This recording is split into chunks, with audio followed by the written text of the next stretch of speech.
Wakil Ketua DPRD Provinsi DKI Jakarta, Wibi Andrino, menerima audiensi dari Koalisi Pejalan Kaki di Gedung DPRD DKI Jakarta Selasa 21 Januari 2025. Koalisi Pejalan Kaki mengeluhkan maraknya penyalahgunaan trotoar di sepanjang jalan ibu kota.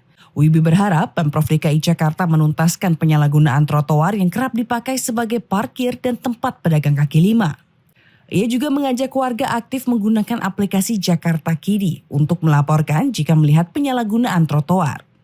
Dengan begitu, Dinas Perhubungan dan Satuan Polisi Pamong Praja DKI Jakarta bisa segera melakukan penindakan serta penertiban. Kita pertama prihatin ya dengan kondisi keselamatan para pejalan kaki di Jakarta.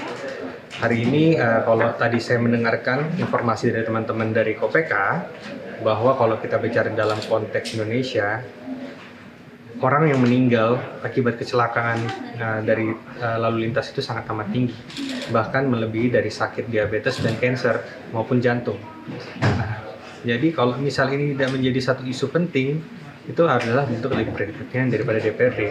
Jadi harus ada langkah konkret daripada pemerintah, khususnya DKI Jakarta, yang dikatakan menuju Global City. Disampaikan oleh teman-teman tadi dari KOPK bahwa Jakarta ini punya keterbatasan.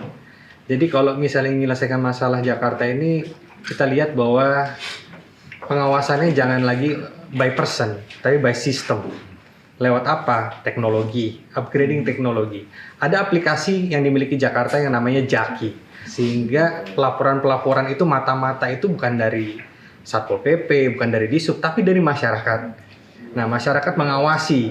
Nah, ya saya minta kepada masyarakat jadilah mata untuk mengawasi, tidak hanya dari eksekutif, tapi juga kinerja kami di legislatif, sehingga para legislatif juga bekerja lebih maksimal lagi. Di kesempatan yang sama, Kepala Bidang Tramtibum Satpol PP DKI Jakarta, Rizky Adari mengatakan pihaknya telah memperbanyak personel di titik rawan penyalahgunaan trotoar.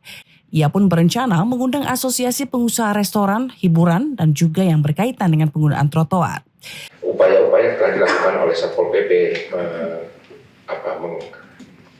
menghadapi parkir liar ini, terutama yang belakangan ini Pak, kami telah melakukan penebalan di lokasi-lokasi rawan parkir liar Pak, terutama tadi disampaikan di sekitar Jakarta Selatan bersama-sama dengan Dinas Perhubungan, Sudin Perhubungan Jakarta Selatan.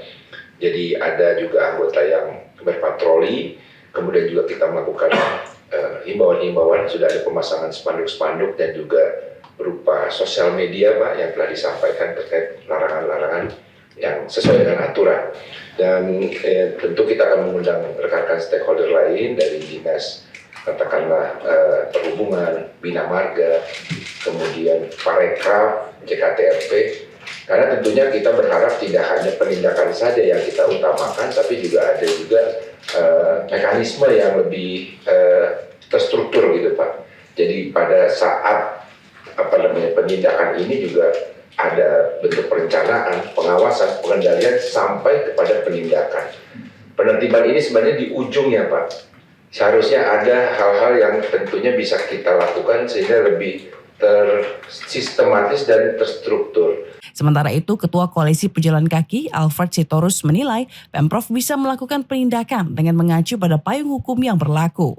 Jadi sebenarnya cukup dengan pelaporan yang sudah ada, itu hari itu juga dilakukan penegakan hukum oleh Pemprov DKJ gitu ya, untuk bisa menyelesaikan ini. Karena memang ketentuan regulasinya dari mulai Undang-Undang Lalu Lintas, Perda Transportasi, Perda Tibum itu sudah sangat lengkap. Jadi sebenarnya tidak ada kekosongan hukum di DKJ untuk saat ini terkait dengan penindakan pelanggaran lalu lintas terutamanya parkir gitu. Jadi ketika bicara parkir di atas trotoar sebenarnya sudah double strike gitu. Pelanggarannya sudah dua gitu. Pelanggarannya tertib lalu lintas, ketertiban umum gitu. Jadi sebenarnya ada dua pelanggaran yang bisa dikenakan kepada para pelanggar lalu lintas tadi. Humas Sekretariat DPRD DKI melaporkan.